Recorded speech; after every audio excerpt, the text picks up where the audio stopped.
Well, we last left off with Resident Evil 4, but as I wanted to check out something new and don't care that much for Resident Evil 5, I decided to check out Resident Evil Village first. Having liked Resident Evil 7 quite a bit and being curious in what kind of bad luck even Winter will end up again, I started up the game, which for some reason repeatedly changed into the windowed mode every time I started, and also changed the resolution, which was annoying to say the least. But let's talk about the game itself. It begins with a fairy tale told to little Rose, the child of Ethan and Mia Winters. But once the child is in bed, suddenly Mia gets shot, and a whole death squadron is entering the scene, shooting her a bunch more and taking Ethan and Rose with them. Currently hiding in Eastern Europe, they have an accident and Ethan is the sole survivor and enters the eponymous village. But soon he learns that there is a horrible danger. Similar to Resident Evil 4 and 5, suddenly the whole village is crawling with dangerous BOWs and Ethan fights for his life, fighting not only zombies but werewolves and huge mountain men.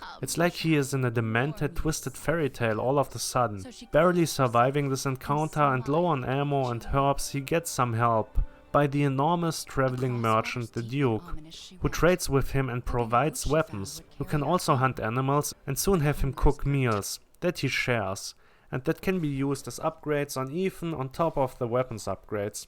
Unfortunately, I had already hunted a lot of the animals at the point that this is introduced, and sold them to the merchant, including rare animals, locking me out of some of the recipes or challenges respectively.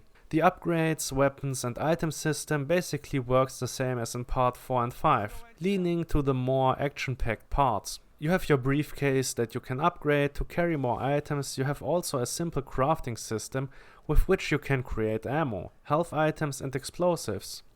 There are also several weapons you can get, like different pistols, shotguns, a sniper rifle, a grenade launcher and of course magnums. You can also get an assault rifle later on when you play as another character in a sequence that feels very much like Call of Duty, but with zombies and werewolves, which sounds awesome and is. I mean, I have to say I did like it quite a bit, but some people might be turned off by it. But truth be told, this game tries to be as varied as possible. After the first village shootout, Ethan looks further for his daughter and meets the village council, so to speak. There is a cult led by Miranda, which consists of her patchwork family, that is used as her lieutenants. There is Lady D, Heisenberg, Lady Beneviento, the lady with the dolls, and Dr. Moreau. And each of these bosses has his own area and gameplay style, as well as tone. Lady D is a mix of action and Mr. X like enemies, like Lady D herself. This feels probably the most like Resident Evil 2 remake, even though it's more over the top, so maybe more like the remake of the third game, I guess. The doll lady is the closest to the original Amnesia, I would say. You lose your weapons, have to solve puzzles and evade monsters, especially the thing in the basement. Didn't expect to be reminded of your Razorhead when I would play a Resident Evil game, but here we go. Kind of spooked me for a moment there. Dr. Moreau's area is like the fish segment in Resident Evil 4, but extended and mostly leading to the boss fight. That is a bit longer than the one in part 4, I think. Eventually you meet... Say my name. Heisenberg. You're goddamn right. Who is a mad scientist who seemingly watched Frankenstein's army and got a lot of inspiration from it, as there are some cyborg enemies, mostly Return of the Living Dead 3-esque exoskeleton zombies, but some with power drills and one who is just a turbine, like one of the creatures of Frankenstein's army. Unfortunately they don't have the bucket boy or whatever he was called. It's a good mix overall, I would say. For me there was no pacing issue at all. I was always interested in the odd story and characters, and the differences in gameplay.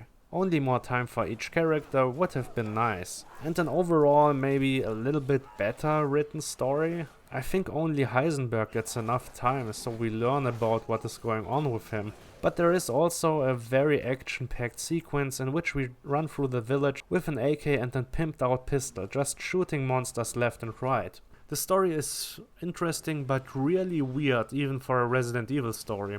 All the fairy tale stuff, the more over-the-top aspects, I mean, you kill even a dragon at one point, and you have to put the parts of Rose back together that are put into 4 containers. It's odd, we learn that things are much weirder than expected at first. There are also people who die and come back, shapeshifters again, and all that jazz. It's a lot, and I would have liked a simpler, but better story, like in the predecessor. More, but I still had fun with it. It's get a bit too convoluted in the end though. The more than 10 hours just flew by. And like most Resident Evil games, I enjoyed my time with it. It's not as good as the Part 2 remake, and I think that Resident Evil 7 was better as well, but I still had fun. It does feel like a filler part to a sudden extent though. It feels like they tried to bridge the gap from the Ethan storyline back to the main story. That feels a bit unnecessary, as the main story feels like it basically concluded with Raccoon City's demise, and everything that followed was just other events that didn't feel that important most of the time in the grand scheme of things. I mean, there are terrible events happening, but they are usually completed in each part. Sure, Wesker was in the background in part 4 and came back for part 5, but then that was it.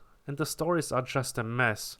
You play through your B-movie plot and enjoy it because you play it, not because it's well written, even though part 4 has some fun writing. But even there, the charm of the game is that you play through it, and that the gameplay is fun and well done. But as usual, I also got the complete or gold edition, meaning I can also check out the DLCs. The first one I checked out was the story of Rose, which is focusing on Rose years later probably, and has her being contacted by a doctor. But once she arrives, she is confronted with an object that will remove her powers. But once she touches it, she relives the horror of the village again, and this one kind of dragged on, even though it's not that long. But it feels like it's ending 4 times in 2.5 hours, which is annoying and very stop and starty. Like the main game, we have some variety here though. We have again a lot of action, there's another Amnesia-like horror sequence, and the story is overall okay. The twist is clear from the start, basically, and there are no real surprises, but it's a nice bookend for the story. Just didn't expect that it would be dragging at times, but maybe I just wanted to get through it, and it took longer than expected, and the pacing feels off because of all the endings you go through.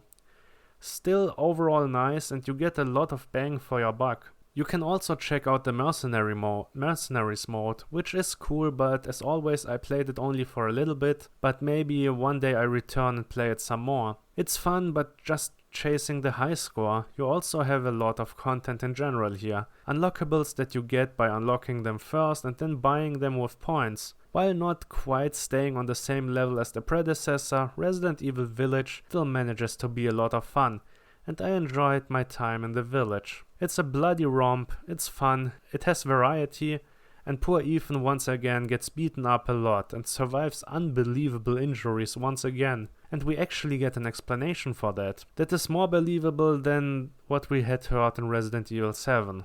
Well, believable in the Resident Evil universe, I would say. It's fun and nice for Halloween. And Resident Evil 8, The Village, gets an 8 out of 10. You don't have to trust my words. But do you have any better options?